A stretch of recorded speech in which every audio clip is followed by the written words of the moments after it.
3년 전 죽은 남편이 꿈에 나타나 제 목을 조이며 소리쳤습니다. 며느리를 조심해. 70억 유산 때문에 며느리가 나를 죽이려 했습니다. 죽그릇을 바꾼 그 순간 운명도 바뀌었습니다. 도대체 무슨 일이 일어났던 걸까요? 저는 2번 죽을 뻔했습니다.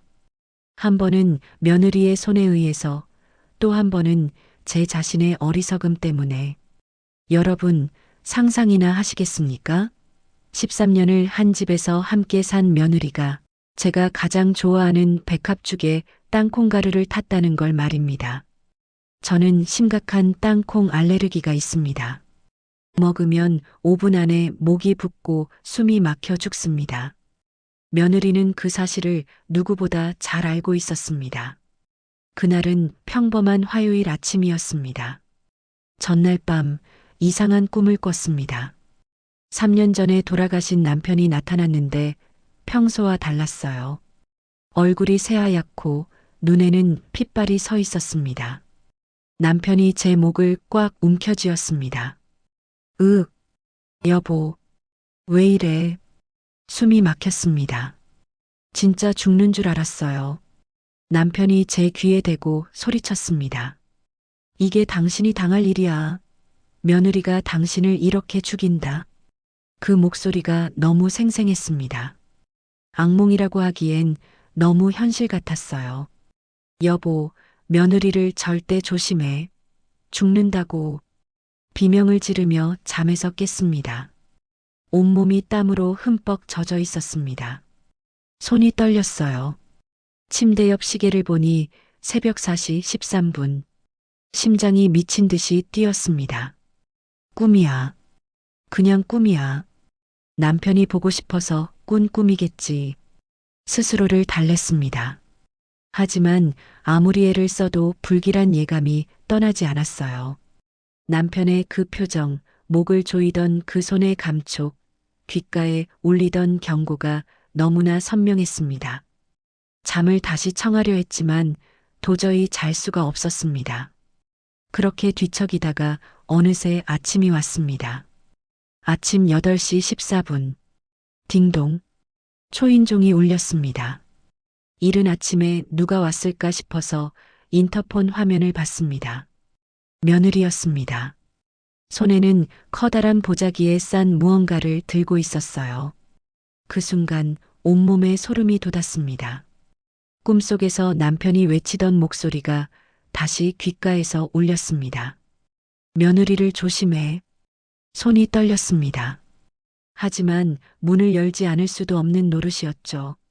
며느리가 또 인터폰을 눌렀습니다. 어머님, 저예요. 목소리는 평소와 같았습니다. 밝고 경쾌하고 아무 문제 없는 목소리. 문을 열었습니다. 어머님, 제가 백합죽 끓여드리러 왔어요. 며느리가 환하게 웃으며 말했습니다. 그 미소가 이상했습니다. 13년을 같이 살면서 며느리가 저를 보며 저렇게 환하게 웃은 적이 있었던가요? 며느리는 무뚝뚝한 사람이었습니다. 명절 때도 인사만 하고 집안일도 딱 해야 할 것만 하고 가는 사람이었어요. 그런 며느리가 평일 아침 일찍 백합죽을 끓여주러 왔다고요? 요즘 환절기라 감기 걸리실까봐 걱정됐어요. 어머님 백합죽 좋아하시잖아요. 며느리가 현관을 들어서며 말했습니다. 13년 만에 처음이었습니다. 며느리가 저를 위해 음식을 만들러 온 게, 아니, 정확히 말하면 평소에는 제가 부탁해도 안 했던 일이었습니다. 어머, 그래. 고맙구나. 제 목소리가 떨렸습니다. 며느리가 눈치챘을까요? 어머님, 괜찮으세요? 얼굴이 안 좋아 보이시는데. 며느리가 제 얼굴을 들여다봤습니다. 그 눈빛이 차갑게 느껴졌습니다. 아니야, 괜찮아. 어젯밤에 잠을 좀 설쳐서 그래. 그럼 더더욱 백합죽 드셔야겠네요. 제가 얼른 끓여드릴게요. 며느리가 보자기를 풀었습니다. 백합, 쌀, 그리고 작은 비닐봉지 하나. 그 비닐봉지가 제 눈에 들어왔습니다. 뭔가 갈색 가루 같은 게 담겨 있었어요. 저게 뭐지? 순간 심장이 쿵 내려앉았습니다. 며느리가 아니, 싱크대로 향했습니다. 어머님, 거실에서 편히 앉아 계세요. 30분이면 다 돼요. 며느리의 목소리가 유난히 밝았습니다. 너무 밝아서 오히려 이상했어요. 저는 거실 소파에 앉았습니다. TV를 켰지만 화면이 눈에 들어오지 않았습니다. 계속 싱크대 쪽을 힐끔힐끔 쳐다봤습니다. 며느리는 쌀을 씻고 백합을 손질하고 냄비에 물을 붓고 평범한 요리 과정이었습니다. 하지만 뭔가 이상했습니다. 며느리가 계속 주위를 두리번거렸거든요. 마치 누가 보고 있는지 확인하는 것처럼. 제 심장이 점점 더 빠르게 뛰었습니다. 설마 그럴 리가. 며느리가 가방에서 그 작은 비닐봉지를 꺼냈습니다. 갈색 가루가 담긴. 또 한 번 주위를 둘러봤습니다. 저는 재빨리 TV 화면에 시선을 고정했습니다. 며느리가 다시 냄비 쪽으로 고개를 돌렸습니다. 그리고 그 갈색 가루를 냄비에 탁탁 털어 넣었습니다. 하얀 죽 속으로 갈색 가루가 스며들었습니다. 그 순간을 제가 똑똑히 봤습니다. 온몸이 얼어붙었습니다. 저게 땅콩 가루야? 남편의 목소리가 다시 들렸습니다. 며느리가 당신을 죽인다. 며느리가 죽을 휘휘 저으며 말했습니다. 어머님, 곧 다 돼요. 정말 맛있을 거예요. 그 목소리가 너무 밝았습니다. 너무 화냈습니다. 너무 소름 끼쳤습니다. 저는 그 순간 알았습니다. 남편의 꿈은 꿈이 아니었습니다. 예지몽이었습니다. 며느리가 정말로 저를 죽이려 하고 있었던 겁니다. 이야기를 제대로 하려면 처음부터 시작해야겠습니다. 제 인생에서 땅콩은 저승사자였습니다. 7살 때였습니다. 봄날 동네 골목길에서 친구들이 모여 앉아 땅콩 과자를 나눠 먹고 있었어요. 그때는 지금처럼 과자가 흔하지 않던 시절이었습니다. 누군가의 아버지가 장에 다녀오시면서 사온 땅콩 과자 한 봉지가 동네 아이들에게는 큰 선물이었죠. 원순아, 너도 먹어. 친구가 제게 과자 하나를 건넸습니다. 저는 기쁜 마음으로 입에 넣었어요. 고소하고 달콤한 맛이었습니다. 그런데 5분도 채 지나지 않아서였습니다. 목이 간질간질하더니 갑자기 붓기 시작했습니다. 숨을 쉬려고 하는데 공기가 들어오지 않았어요. 목구멍이 꽉 막힌 것 같았습니다. 엄마, 숨이, 말도 제대로 나오지 않았습니다. 친구들이 깜짝 놀라 소리를 질렀습니다. 언순이가 이상해. 얼굴이 빨개져. 어머니가 달려오셨습니다. 제 얼굴을 보시더니 혼비백산하셨죠. 언순아, 정신 차려. 어머니는 저를 업고 동네 병원까지 뛰어가셨습니다. 지금 생각해보면 1km는 좋게 되는 거리였을 겁니다. 50대 중반의 어머니가 7살짜리 딸을 업고 그 먼 거리를 한 번도 쉬지 않고 뛰셨다고 합니다. 병원에 도착했을 때 저는 거의 의식을 잃을 뻔했습니다. 의사 선생님이 급히 주사를 놓으셨습니다. 한참을 치료받고 나서야 겨우 숨을 쉴 수 있었어요. 의사 선생님이 어머니께 말씀하셨습니다. 5분만 늦었어도 큰일 날 뻔했습니다. 이 아이는 땅콩에 심각한 알레르기가 있어요. 앞으로 절대로 땅콩이 들어간 음식은 먹이지 마세요. 죽을 수도 있습니다. 그날 이후로 우리 집 식탁에서 땅콩은 영원히 사라졌습니다. 어머니는 제게 몇 번이고 당부하셨습니다. 언순아, 땅콩은 내 목숨을 앗아갈 수 있어. 절대 먹으면 안 된다. 알았지? 네, 엄마. 그렇게 50년이 넘는 세월 동안 저는 땅콩을 입에도 대지 않았습니다. 결혼하고 나서도 마찬가지였습니다. 시어머니께도 말씀드렸고 남편에게도 신신당부했습니다. 우리 집에서는 땅콩 요리는 절대 하지 않았어요. 그리고 며느리가 시집 왔을 때도 제일 먼저 한 말이 그것이었습니다. 결혼하고 첫 명절이었습니다. 며느리가 처음으로 우리 집 주방에 들어왔을 때였죠. 며느리 잠깐. 제가 며느리를 불렀습니다. 네, 어머님. 며느리가 무뚝뚝하게 대답했습니다. 원래 말이 많지 않은 아이였어요. 앞으로 요리할 때 꼭 명심해야 할 게 있어. 나는 땅콩 알레르기가 심해. 어렸을 때 땅콩 먹고 죽을 뻔한 적이 있거든. 그러니까 음식 만들 때 절대로 땅콩이나 땅콩 기름, 땅콩 소스 같은 건 쓰면 안 돼. 알았지?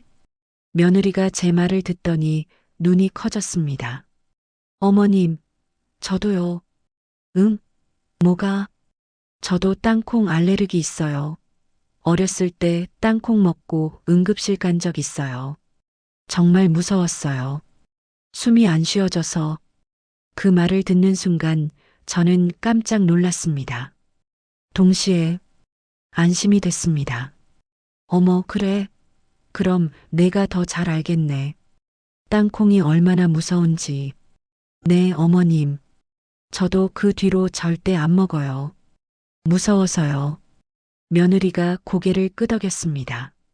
저는 며느리 손을 잡았습니다. 그래, 우리 둘 다 조심하자. 서로 챙겨주고. 네, 어머님.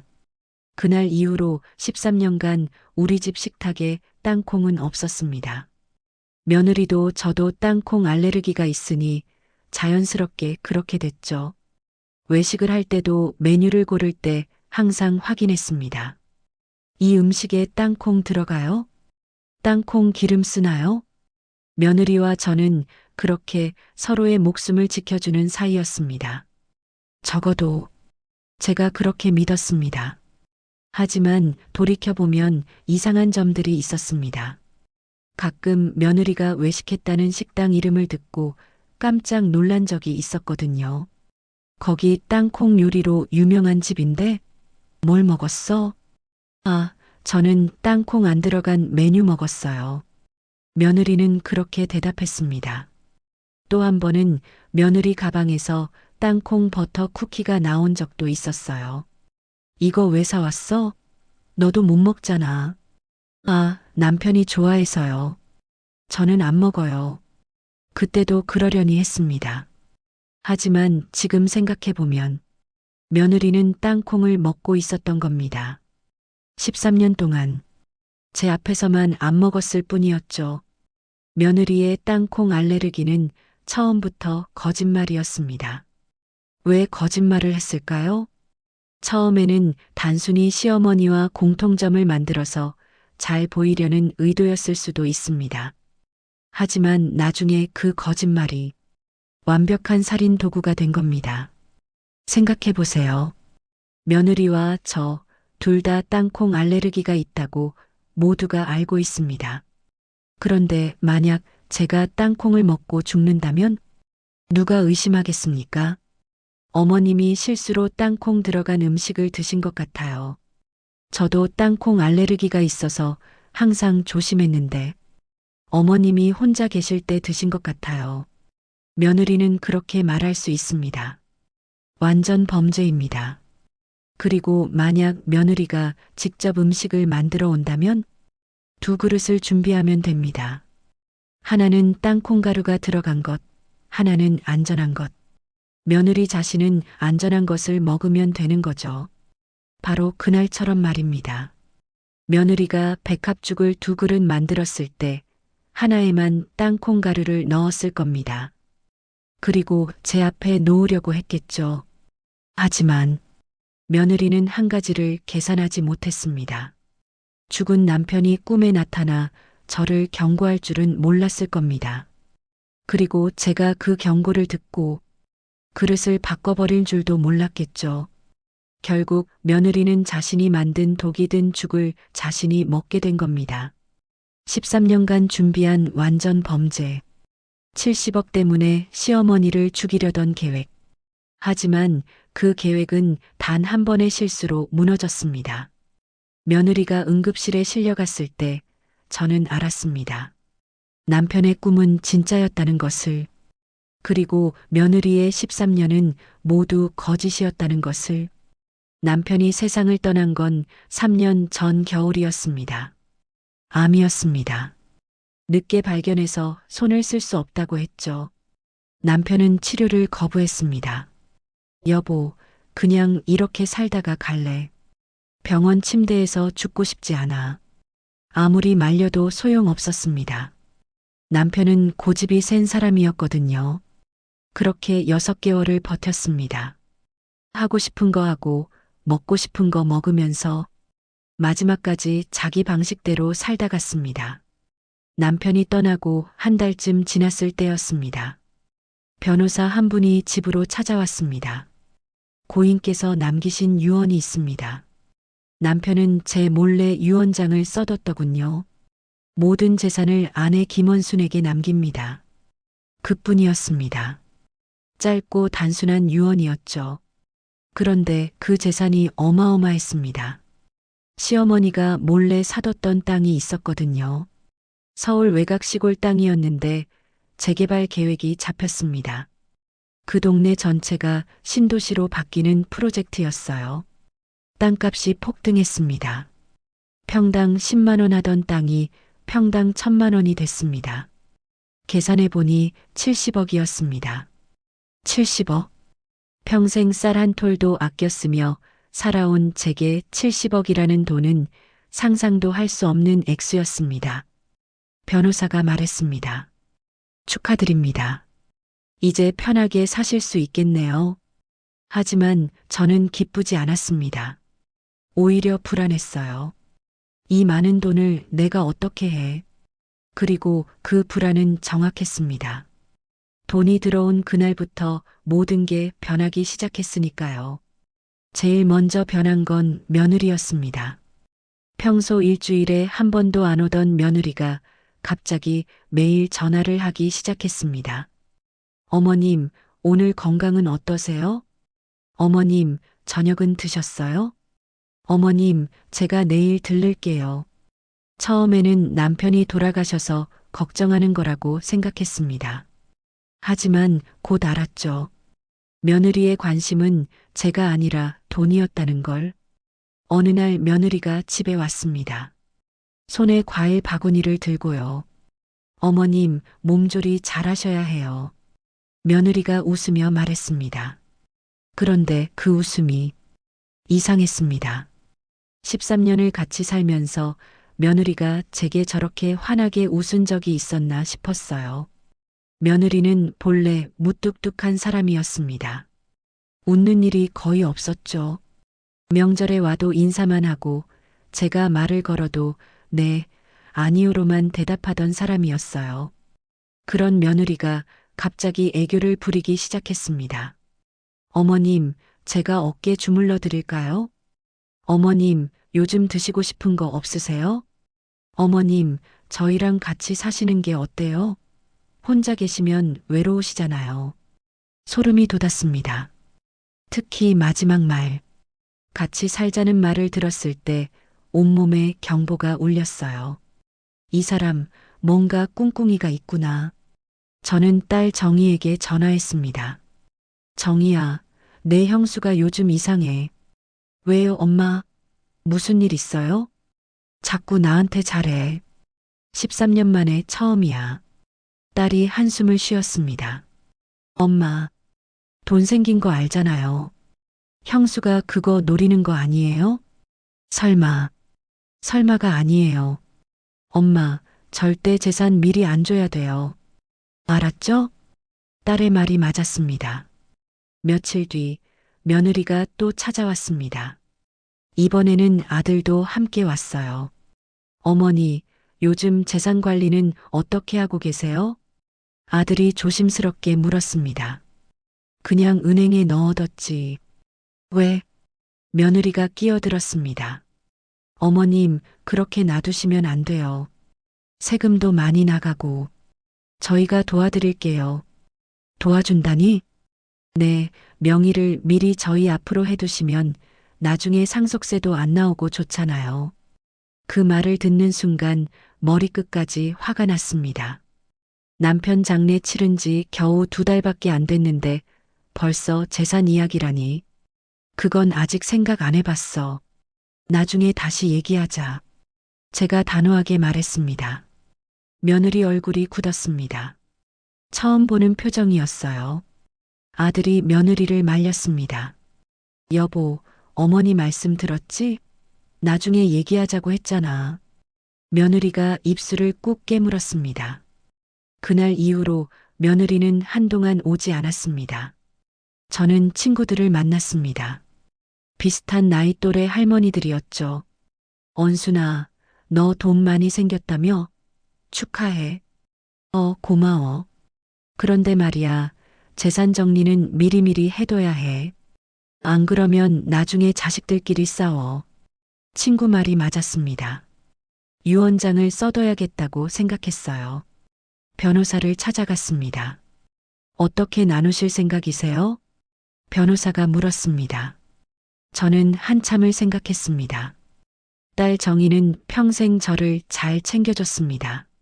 아들보다 더 아들은 솔직히 며느리 눈치만 보며 살았습니다.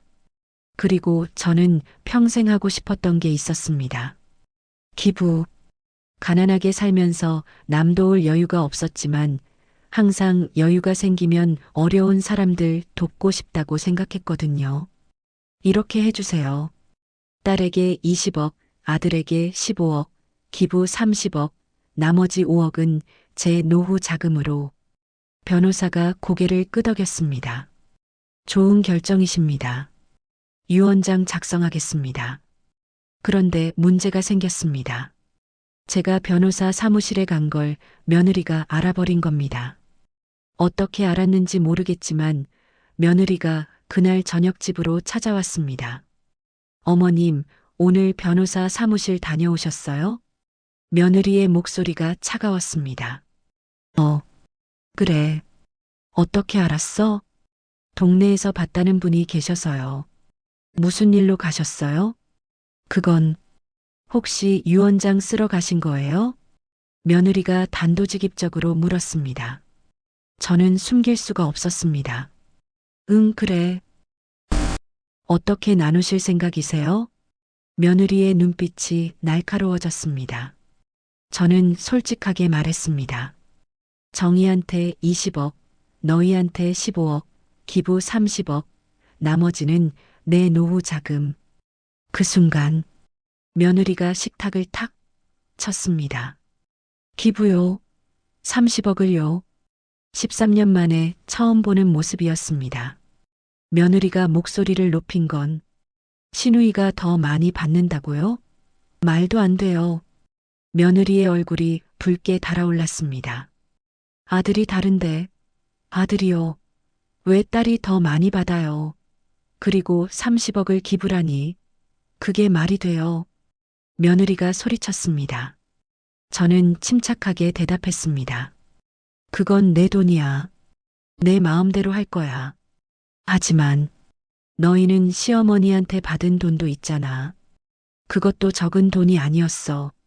시어머니가 돌아가시기 전에 며느리에게 3억을 줬었거든요. 아들 몫이라고. 그래도 이건 달라요. 70억인데 왜 저희가 15억밖에 못 받아요? 며느리가 떨리는 목소리로 말했습니다. 저는 차갑게 말했습니다. 내 뜻은 정해졌어. 더 이상 말하지 마. 며느리가 입술을 깨물며 집을 나갔습니다. 그날 이후로 지옥이 시작됐습니다. 며느리가 매일 찾아왔습니다. 아침부터 밤까지. 어머님, 다시 생각해 보세요. 기부는 너무하신 거 아니에요? 저희도 살아야 하잖아요. 매일 매일 매일. 저는 지쳐갔습니다. 그러던 어느 날, 며느리가 갑자기 찾아오지 않았습니다. 3주 동안 조용했습니다. 너무 조용해서 오히려 불안했어요. 그리고 그날 밤 남편이 꿈에 나타났습니다. 제 목을 조이며 며느리를 조심해. 그날 밤은 유난히 추웠습니다. 10월 초순이었지만 찬바람이 불어왔어요. 창문 틈새로 바람소리가 쌩쌩 들렸습니다. 저는 이불을 목까지 끌어올리고 잠을 청했습니다. 남편이 떠난 후로 혼자 자는 게 익숙해졌지만 그날따라 침대가 너무 넓게 느껴졌어요. 며느리가 왜 갑자기 안 오는 걸까? 3주째였습니다. 매일 찾아오던 며느리가 감쪽같이 사라졌어요. 전화도 없었습니다. 문자도 없었고요. 아들한테 전화해 볼까 했지만 괜히 며느리 흉보는 것 같아서 참았습니다. 그냥 포기한 건가? 그렇게 생각하며 눈을 감았습니다. 얼마나 잤을까요? 갑자기 누군가 제 어깨를 흔들었습니다. 언순아, 남편 목소리였습니다. 눈을 떴습니다. 남편이 침대 옆에 서 있었어요. 하지만 뭔가 이상했습니다. 남편 얼굴이 새하였습니다.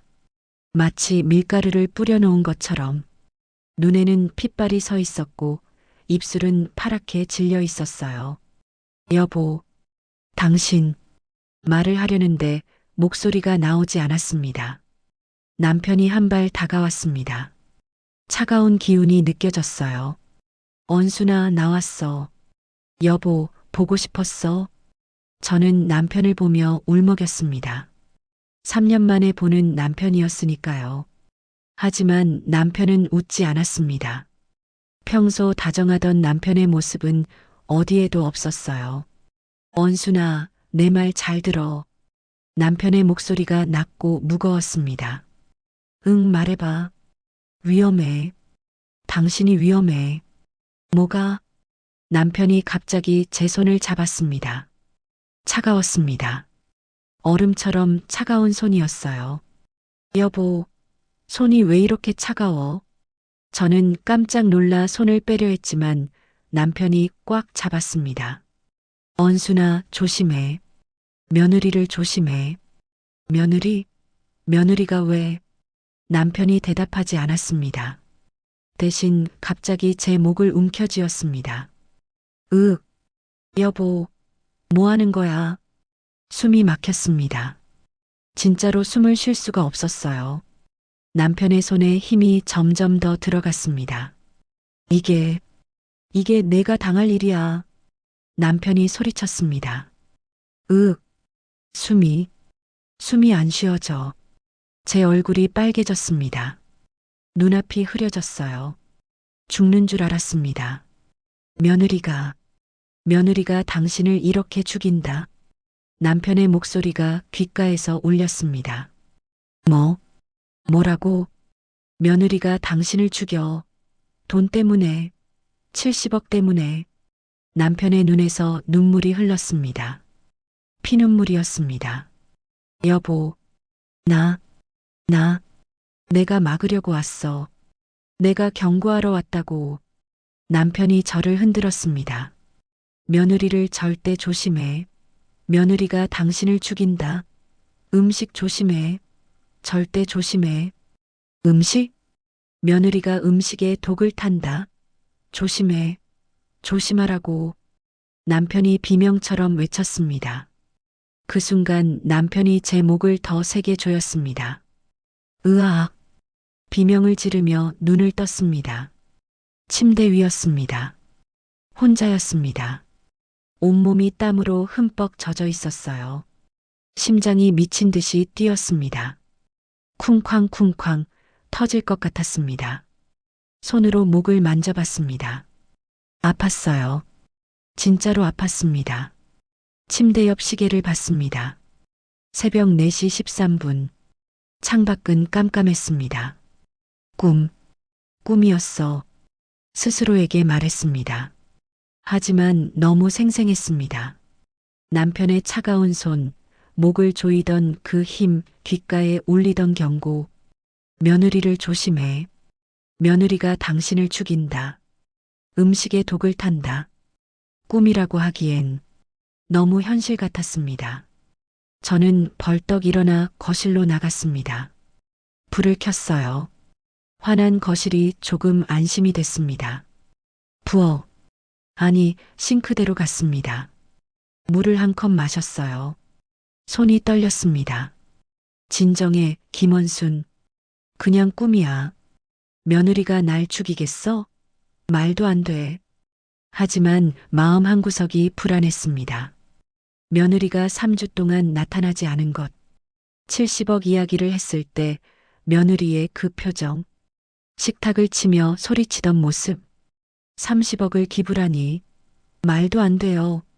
며느리의 목소리가 귓가에 맴돌았습니다. 저는 다시 침대로 돌아갔습니다. 하지만 잠을 잘 수가 없었어요. 눈을 감으면 남편의 하얀 얼굴이 보였습니다. 핏발선 눈, 파란 입술, 그리고 제 목을 조이던 차가운 손. 며느리를 조심해. 새벽 내내 뒤척였습니다. 창밖이 밝아오기 시작했습니다. 시계를 봤어요. 아침 7시. 겨우 잠이 들었습니다. 그런데 딩동. 초인종 소리에 눈을 떴습니다. 시계를 봤어요. 8시 14분. 누가 이 이른 시간에. 일어나서 인터폰 화면을 봤습니다. 그 순간 온몸에 소름이 돋았습니다. 며느리였습니다. 3주 만에 나타난 며느리. 손에는 커다란 보자기를 들고 있었어요. 설마. 남편의 목소리가 귓가에서 울렸습니다. 며느리를 조심해. 음식에 독을 탄다. 심장이 쿵쾅거렸습니다. 손이 떨렸어요. 딩동딩동. 며느리가 또 초인종을 눌렀습니다. 어머님, 저예요. 문 열어주세요. 며느리의 목소리가 들렸습니다. 평소와 같은 목소리였어요. 아무 문제 없는 목소리. 하지만 저는 알았습니다. 남편의 꿈은 꿈이 아니었다는 것을, 예지몽이었다는 것을, 며느리가 정말로 저를 죽이러 온 거라는 것을. 떨리는 손으로 문을 열었습니다. 며느리가 환하게 웃고 있었습니다. 어머님, 오랜만이에요. 13년 만에 보는 환한 미소였습니다. 그 미소가 너무 무서웠습니다. 제가 어머님 좋아하시는 백합죽 끓여드리러 왔어요. 며느리가 보자기를 들어 보이며 말했습니다. 백합죽, 제가 제일 좋아하는 음식. 하지만 지금은 그것이 제 무덤이 될 수도 있다는 생각이 들었습니다. 어서 들어와. 떨리는 목소리로 말했습니다. 며느리가 현관을 들어서며 신발을 벗었습니다. 요즘 환절기라 감기 걸리실까봐 걱정했어요. 어머님, 괜찮으세요? 며느리가 제 얼굴을 들여다봤습니다. 그 눈빛이 차갑게 느껴졌습니다. 응, 괜찮아. 얼굴이 안 좋아 보이시는데 혹시 어디 아프세요? 며느리가 물었습니다. 내가 죽을까봐 그래. 내가 죽이려고 하잖아. 속으로 외쳤지만 입 밖으로는 다른 말이 나왔습니다. 아니야, 어젯밤에 잠을 좀 설쳐서. 그럼 더더욱 백합죽 드셔야겠네요. 제가 얼른 끓여드릴게요. 며느리가 보자기를 풀었습니다. 백합, 쌀, 그리고 작은 비닐봉지 하나. 갈색 가루가 담긴 작은 봉지. 제 심장이 멎는 줄 알았습니다. 저게 독이구나. 며느리가 싱크대로 향했습니다. 어머님, 거실에서 편히 앉아 계세요. 30분이면 다 끓여드릴게요. 며느리의 목소리가 너무 밝았습니다. 너무 환했습니다. 마치 죽음을 선물하러 온 천사처럼. 며느리가 싱크대로 향했습니다. 저는 거실 소파에 앉았어요. TV를 켰습니다. 하지만 화면이 눈에 들어오지 않았습니다. 온 신경이 싱크대 쪽으로 쏠려 있었거든요. 며느리가 쌀을 씻기 시작했습니다. 찰랑찰랑 물 흐르는 소리가 들렸어요. 평범한 소리였습니다. 평범한 아침 풍경이었죠. 하지만 저는 알고 있었습니다. 저 평범함 속에 죽음이 숨어 있다는 것을. 며느리가 백합을 손질했습니다. 도마 위에서 톡톡톡 칼질 소리가 들렸어요. 어머님, TV 뭐 보세요? 며느리가 물었습니다. 응, 아침 뉴스. 제 목소리가 떨렸습니다. 며느리가 고개를 돌려 저를 쳐다봤어요. 잠깐이었지만 그 눈빛이 이상했습니다. 차갑고 날카로웠어요. 하지만 금방 다시 웃었습니다. 오늘 죽 정말 맛있을 거예요. 제가 정성껏 끓일게요. 며느리가 다시 싱크대로 고개를 돌렸습니다. 저는 TV를 보는 척하면서 며느리를 관찰했습니다. 냄비에 물을 붓고 쌀을 넣고 불을 켰습니다. 보글보글 물이 끓기 시작했어요. 며느리가 백합을 넣었습니다. 하얀 백합이 뜨거운 물 속에서 천천히 익어갔습니다. 10분쯤 지났을까요? 며느리가 주위를 둘러봤습니다. 저를 확인하는 것 같았어요. 저는 재빨리 TV에 시선을 고정했습니다. 심장이 미친 듯이 뛰었습니다. 며느리가 다시 냄비 쪽으로 고개를 돌렸습니다. 그리고 가방에서 뭔가를 꺼냈습니다. 작은 비닐봉지였습니다. 갈색 가루가 담긴. 제 숨이 멎는 줄 알았습니다. 저게 땅콩가루구나. 며느리가 또 한 번 뒤를 돌아봤습니다. 저는 TV 화면에서 눈을 떼지 않았어요. 아나운서가 뭔가 말하고 있었지만 한마디도 귀에 들어오지 않았습니다. 온 신경이 며느리 손에 집중되어 있었거든요. 며느리가 비닐봉지를 열었습니다. 바스락 소리가 났어요. 그리고 냄비 위로 손을 가져갔습니다. 탁탁탁. 갈색 가루가 하얀 죽 속으로 떨어졌습니다. 보글보글 끓는 죽 속으로 스며들었어요. 제 온몸이 얼어붙었습니다. 진짜야. 남편 말이 진짜였어. 며느리가 저를 죽이려 하고 있었습니다. 70억 때문에, 돈 때문에. 며느리가 국자로 죽을 휘휘 저었습니다. 갈색 가루가 완전히 섞였어요. 이제는 보이지 않았습니다. 어머님, 곧 다 돼요. 며느리가 환하게 웃으며 말했습니다. 그 웃음이 악마의 웃음처럼 느껴졌습니다. 5분 후, 며느리가 죽을 그릇에 담기 시작했습니다. 하나, 2개, 똑같이 생긴 백합죽 2그릇. 하지만 저는 알고 있었습니다. 하나에만 땅콩가루가 들어있다는 것을, 그리고 그것은 제 것이라는 것을. 며느리가 그릇을 들고 식탁으로 왔습니다. 어머님, 식탁으로 오세요. 저는 후들거리는 다리로 일어났습니다. 식탁에 앉았어요. 며느리가 제 앞에 그릇 하나를 놓았습니다. 그리고 자기 앞에 또 하나를 놓았습니다. 어느 것이 독이 든 죽일까요? 제 앞에 거? 아니면 며느리 앞에 거? 분명히 내 앞에 거야. 며느리가 자기 것에는 땅콩가루를 안 넣었을 거야. 며느리도 땅콩 알레르기가 있으니까요. 아니, 있다고 했으니까요. 이제는 그것조차 의심스러웠습니다.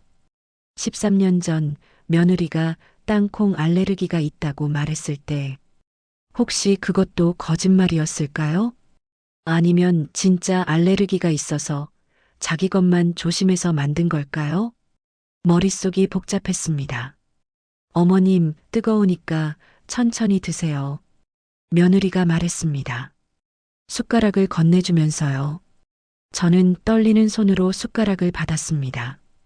죽을 한 숟가락 떠보려 했지만 손이 떨려서 숟가락을 들 수가 없었어요.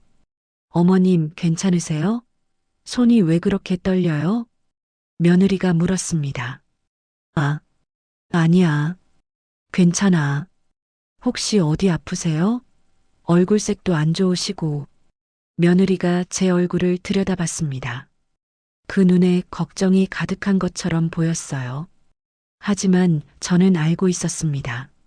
저 걱정은 가짜라는 것을, 저 눈빛 뒤에 70억에 대한 욕심이 숨어 있다는 것을. 가슴이 답답했습니다. 손으로 가슴을 툭툭 쳤어요.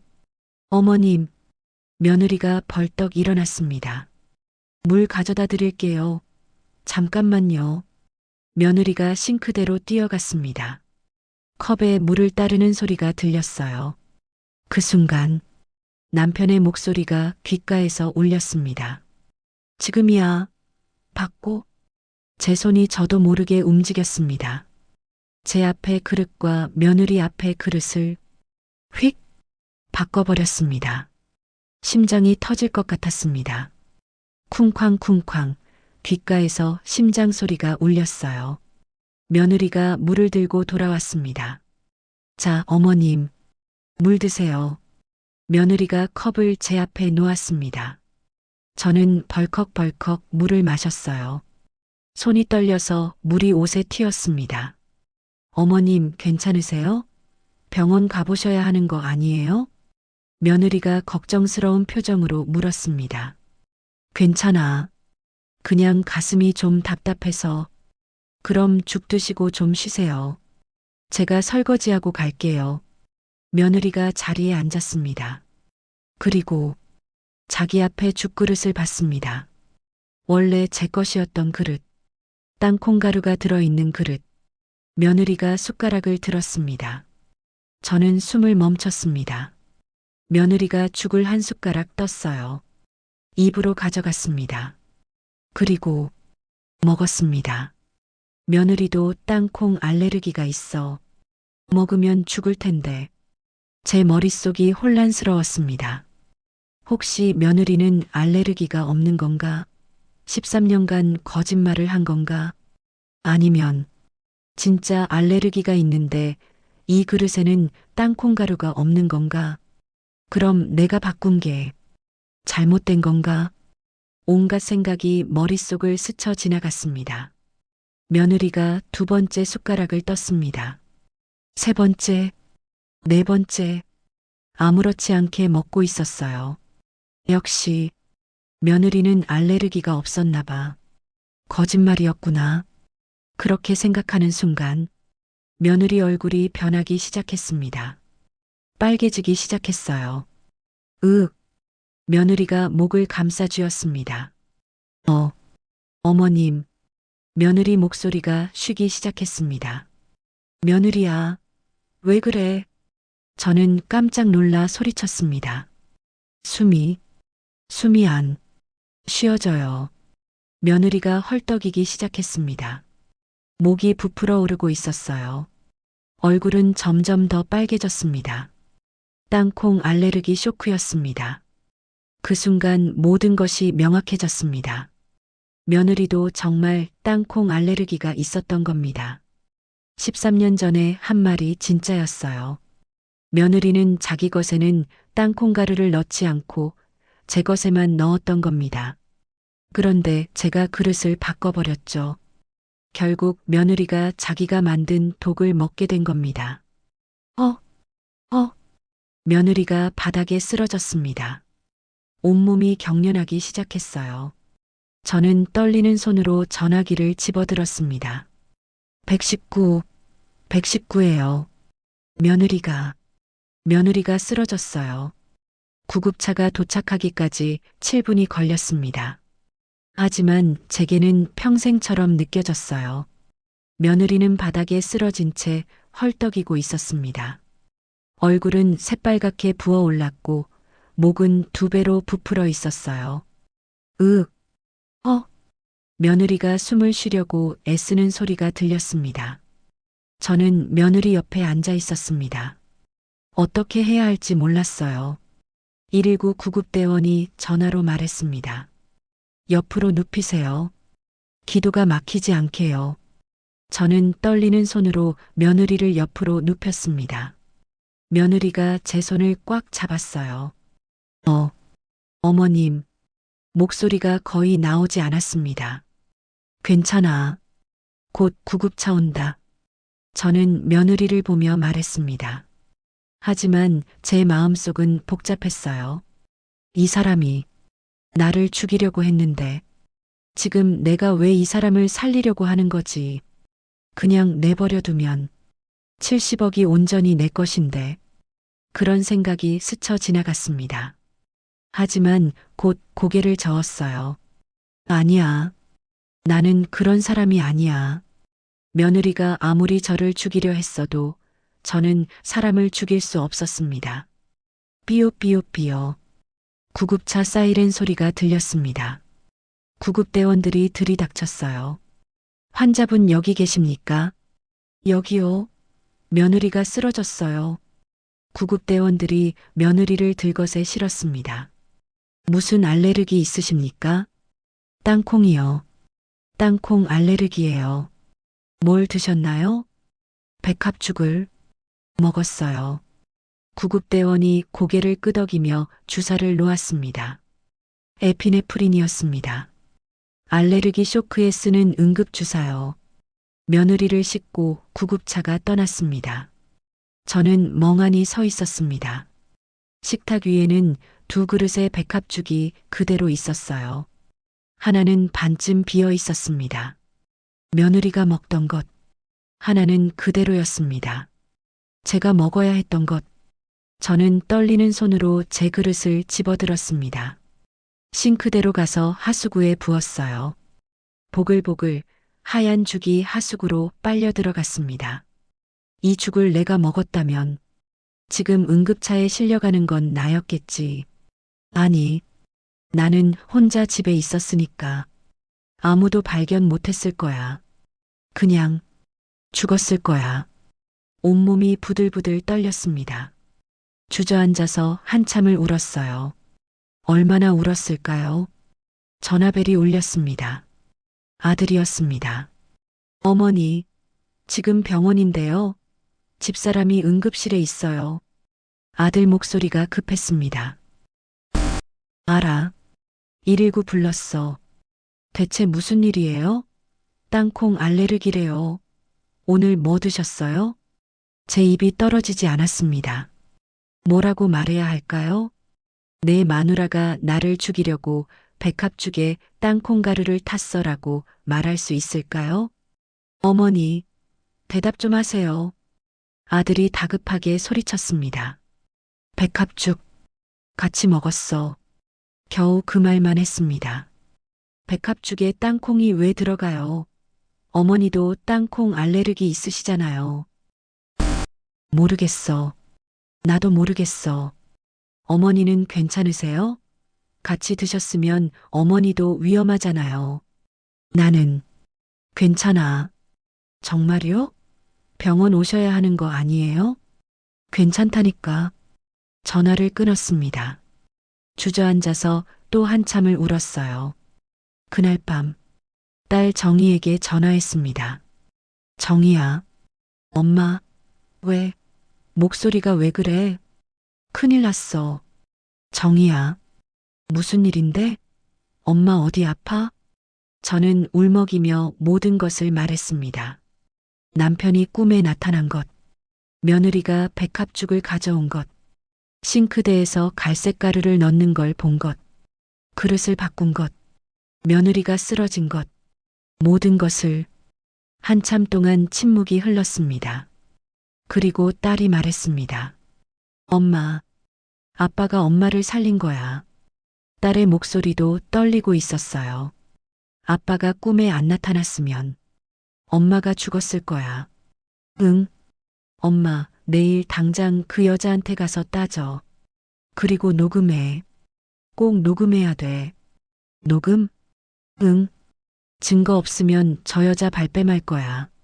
꼭 자백받아. 알았지? 알았어. 그리고 엄마, 절대 혼자 있지 마. 내가 내일 아침에 갈게. 전화를 끊고 잠을 청했지만 잘 수가 없었습니다. 눈을 감으면 며느리가 갈색 가루를 넣던 모습이 보였어요. 하얀 죽 속으로 스며드는 땅콩가루. 그것을 휘휘 저으며 웃던 며느리. 어머님, 곧 다 돼요. 그 환한 미소 뒤에 사리가 숨어 있었던 겁니다. 다음 날 아침, 딸이 왔습니다. 엄마, 괜찮아? 딸이 저를 꼭 안아줬어요. 한참을 안고 울었습니다. 엄마, 이제 병원 가야 돼. 그 여자한테 따져야지. 지금? 응. 늦으면 안 돼. 저 여자가 먼저 거짓말할 거야. 딸이 제게 핸드폰을 쥐어줬습니다. 이거 녹음 앱이야. 이 버튼 누르면 녹음돼. 알았지? 응. 엄마, 화내지 말고 침착하게 물어봐. 왜 그랬어? 이렇게. 알았지? 알았어. 병원으로 향했습니다. 손이 떨렸어요. 며느리를 만난다는 게 무서웠습니다. 70억 때문에 저를 죽이려던 사람. 13년을 함께 산 며느리. 이제는 완전히 낯선 사람이었습니다. 병원에 도착했습니다. 응급실을 지나 입원실로 갔어요. 며느리는 3층 일반 병동에 있었습니다. 병실 앞에 섰습니다.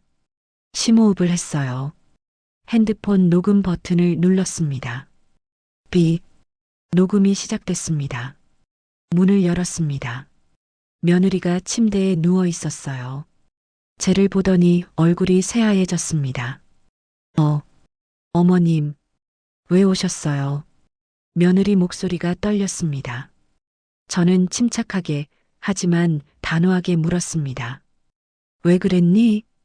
그 한마디에 모든 것이 담겨 있었습니다. 며느리는 알고 있었습니다. 제가 무엇을 묻는지.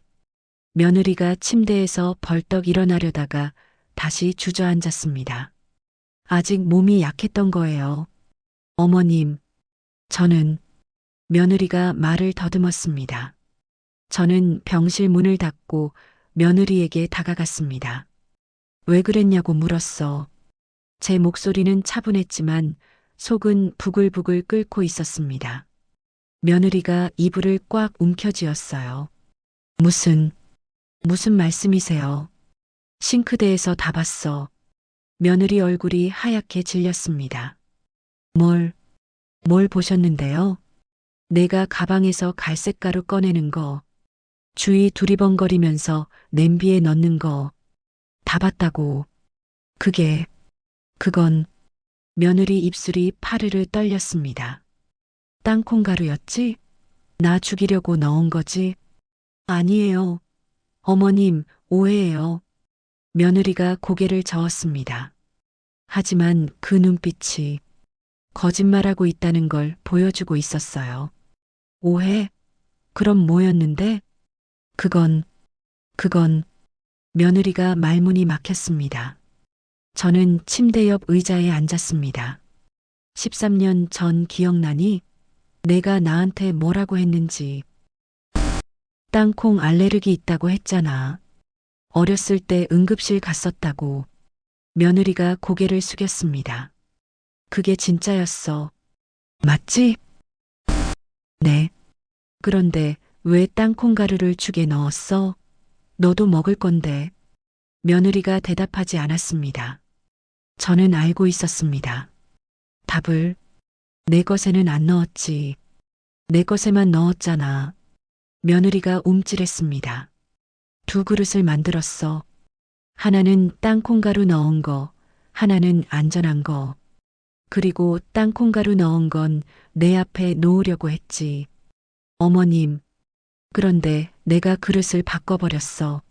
내가 물 가지러 간 사이에. 며느리 눈이 커졌습니다.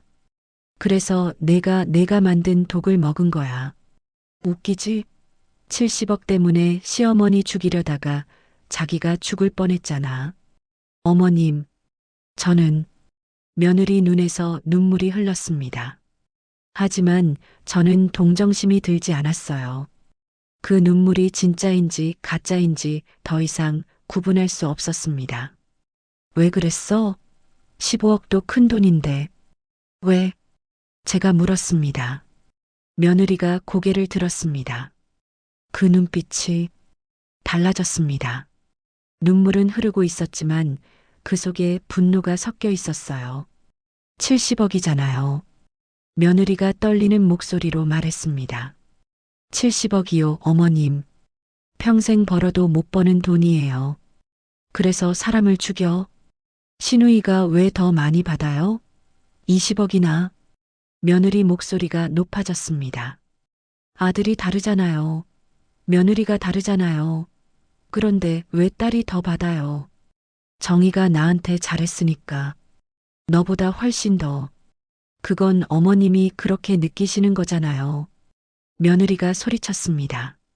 저도 13년 동안 며느리 노릇했어요.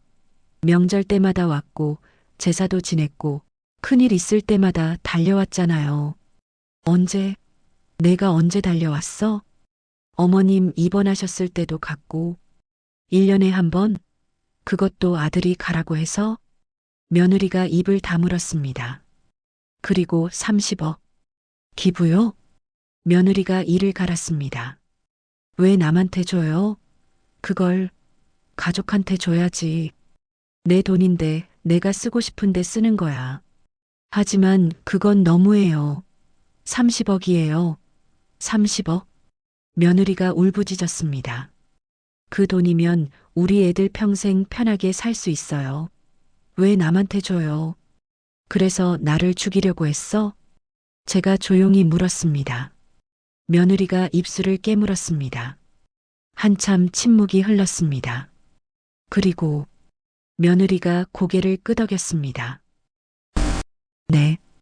그 한마디에 제 심장이 멎는 줄 알았습니다. 알고는 있었지만 직접 듣는 건 달랐어요. 정말로 나를 죽이려고 했구나. 죄송해요, 어머님. 며느리가 고개를 숙였습니다. 죄송하다고? 그게 끝이야? 제가 미쳤었어요. 돈 때문에, 70억이라는 돈 때문에 정신이 나갔던 거예요.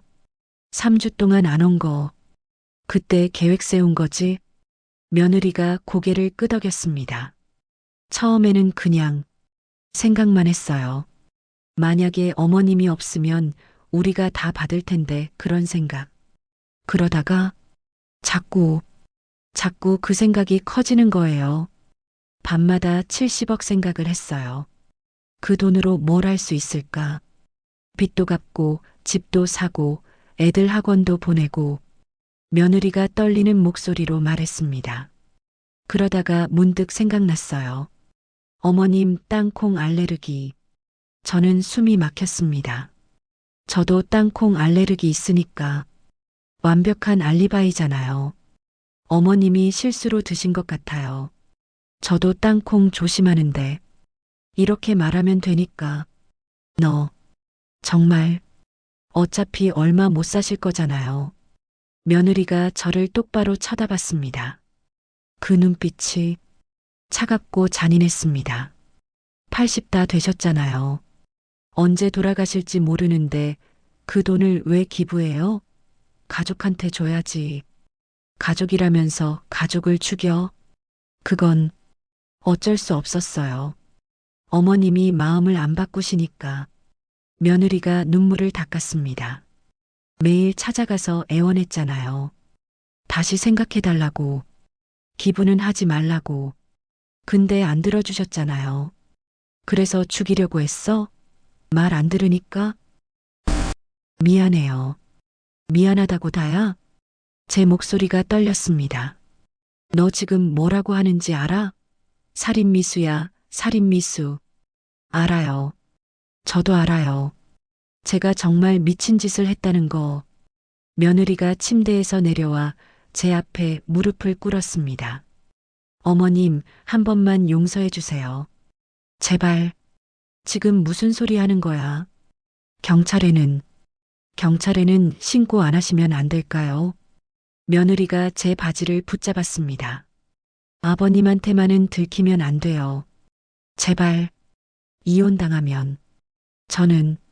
저는 어떻게 살아요? 그럼 나는 죽어도 돼? 죄송해요. 정말 죄송해요.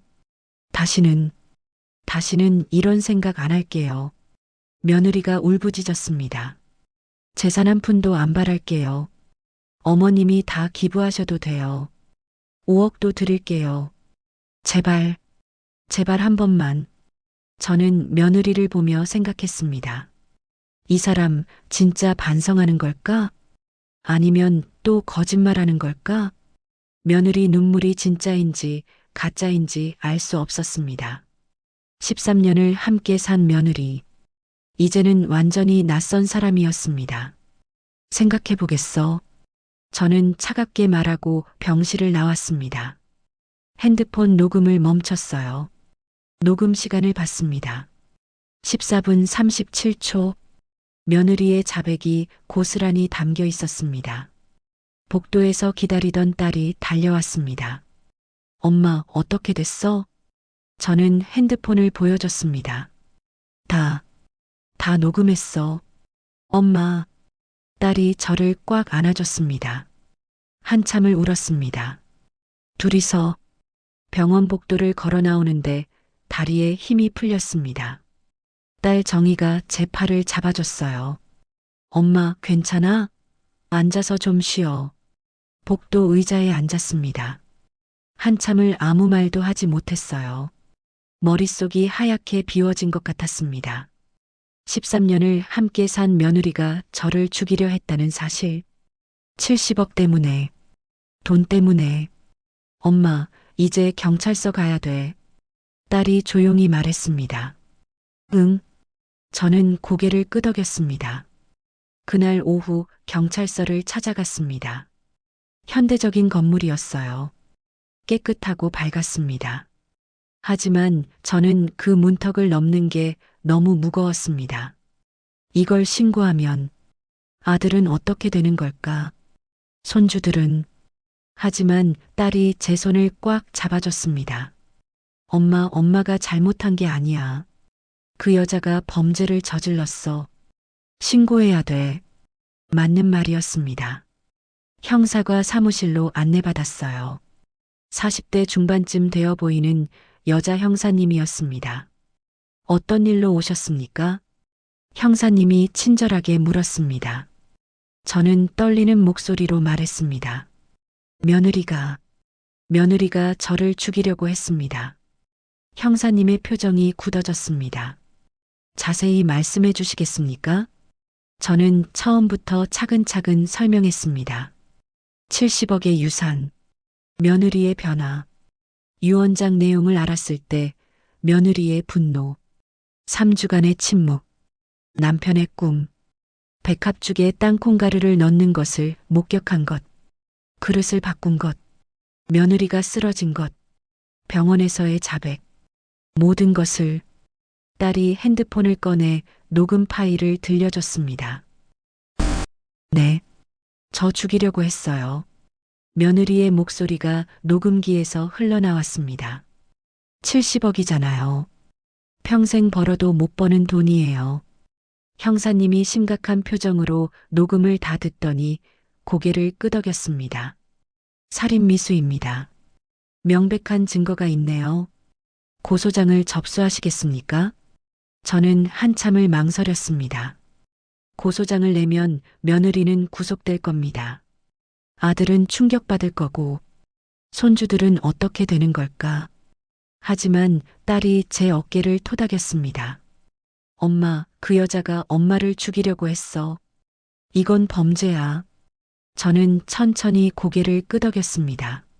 네, 고소하겠습니다. 서류를 작성하는 동안 손이 계속 떨렸습니다. 집으로 돌아왔을 때는 이미 해가 저물고 있었습니다. 텅 빈 집이 너무 넓게 느껴졌어요. 소파에 앉아 멍하니 있는데 전화벨이 울렸습니다. 아들이었습니다. 어머니, 방금 경찰서에서 연락 왔는데요. 아들 목소리가 떨리고 있었습니다. 집사람이 어머니를 살해하려 했다고. 이게 대체 무슨 말이에요? 저는 입이 떨어지지 않았습니다. 어머니, 대답 좀 해주세요. 설마 이게 사실이에요? 사실이야. 제가 겨우 입을 열었습니다. 내 마누라가 나를 죽이려고 백합죽에 땅콩가루를 탔어. 내가 다 봤어. 전화기 너머로 아들이 흐느끼는 소리가 들렸습니다. 어떻게 그럴 수가. 미안하다. 하지만 이건 너도 알아야 할 일이야. 저는 몰랐어요, 어머니. 정말 몰랐어요. 아들이 울먹이며 말했습니다. 알아. 너는 잘못이 없어. 어머니, 정말 죄송합니다. 전화를 끊고 또 한참을 울었습니다. 며칠 후 며느리는 구속됐습니다. 살인미수 혐의였어요. 검찰 조사에서 며느리는 모든 것을 자백했다고 합니다. 계획적 범행이었다는 것, 70억을 노렸다는 것, 완전 범죄를 꾸몄다는 것. 아들이 다시 찾아왔습니다. 많이 야윈 얼굴이었어요. 어머니, 아들이 무릎을 꿇었습니다. 저 때문에 이런 일을 당하셨어요. 정말 죄송합니다. 저는 아들을 일으켜 세웠습니다. 너는 잘못이 없어. 그저 불행한 일이었을 뿐이야. 이혼할게요. 아들이 떨리는 목소리로 말했습니다. 그 사람과는 더 이상 함께 살 수 없어요. 제 어머니를 죽이려 한 사람과 저는 아들을 안아줬습니다. 한참을 같이 울었어요. 재판은 3개월 후에 열렸습니다. 법정에 섰을 때 며느리를 다시 봤습니다. 많이 수척해진 모습이었어요. 며느리는 저를 보더니 고개를 숙였습니다. 판사님이 판결문을 읽었습니다. 피고인은 계획적으로 피해자를 살해하려 했으며 이는 명백한 살인미수에 해당합니다. 징역 5년을 선고합니다. 방청석에서 며느리 부모님이 우는 소리가 들렸습니다. 손주들도 와 있었어요. 고등학생이 된 두 아이가 충격받은 표정으로 앉아 있었습니다. 가슴이 아팠습니다. 하지만 이것이 정의였습니다. 법정을 나서는데 며느리가 제게 다가왔습니다. 교도관이 막으려 했지만 며느리가 소리쳤습니다. 어머님, 정말 죄송합니다. 정말. 저는 며느리를 똑바로 쳐다봤습니다. 13년을 같이 살았는데 나는 너를 믿었어. 며느리가 울음을 터뜨렸습니다. 돈이 사람을 이렇게 바꾸는구나. 70억이. 저는 더 이상 말하지 않고 법정을 떠났습니다. 그날 이후 저는 변호사를 다시 찾아갔습니다. 유언장을 수정했어요. 딸에게 20억, 아들에게 20억, 기부 25억, 나머지 5억은 손주들 교육비로 아들 몫을 늘려줬습니다. 며느리 때문에 고생한 아들에게 미안했거든요. 그리고 기부를 실행에 옮기기 시작했습니다. 어려운 가정의 아이들을 돕는 장학재단, 독거노인을 위한 복지센터, 암 환자들을 위한 의료비 지원, 30억이 아닌 25억이었지만 그래도 많은 사람들을 도울 수 있었습니다. 기부 행사에 참석했을 때였어요. 한 할머니가 제게 다가왔습니다. 감사합니다. 덕분에 손주 대학 보낼 수 있게 됐어요. 그 할머니가 제 손을 꽉 잡았습니다. 그때 깨달았습니다. 70억이라는 돈이 제게 준 진짜 의미를. 그것은 탐욕의 씨앗이 아니라 나눔의 기회였던 겁니다. 며느리는 그것을 탐욕으로 받고 저는 그것을 나눔으로 본 것뿐이었습니다. 어느 날 저녁 딸이 저녁을 해주러 왔습니다. 엄마, 요즘 어때? 응, 괜찮아. 많이 괜찮아졌어. 아빠 생각 많이 나시죠? 저는 고개를 끄덕였습니다. 응, 아빠가 나를 살려줬어. 꿈에 나타나서 경고해주지 않았으면. 아빠가 진짜 엄마를 지켜준 거예요. 딸이 제 손을 잡았습니다. 그날 밤 혼자 침대에 누워 천장을 바라봤습니다. 3년 전 남편이 떠났을 때 저는 혼자 남겨졌다고 생각했습니다. 하지만 남편은 떠나지 않았더군요. 제가 가장 위험한 순간에 나타나 저를 구해줬습니다. 여보, 고마워. 속으로 중얼거렸습니다. 그리고 눈을 감았습니다. 이번에는 악몽이 아니었습니다. 평온한 잠이었어요. 남편이 다시 꿈에 나타났습니다. 하지만 이번에는 창백한 얼굴이 아니었어요. 환하게 웃고 있었습니다. 잘했어, 언순아. 잘 살아냈어. 남편이 제 머리를 쓰다듬었습니다. 따뜻했습니다. 이제 편히 살아. 내가 계속 지켜볼게. 여보, 사랑해, 언순아. 남편이 천천히 사라졌습니다. 하지만 이번에는 슬프지 않았어요. 남편이 평화롭게 떠나는 걸 느낄 수 있었습니다. 아침에 눈을 떴을 때 창밖에 햇살이 가득했습니다. 새로운 하루였습니다. 70억의 저주에서 벗어난 진짜 자유로운 하루. 저는 일어나서 창문을 활짝 열었습니다. 시원한 바람이 불어왔어요. 살아있다는 게 느껴졌습니다. 2번 죽을 뻔했지만 저는 살아남았습니다. 그리고 이제 진짜 제 인생을 살아갈 겁니다.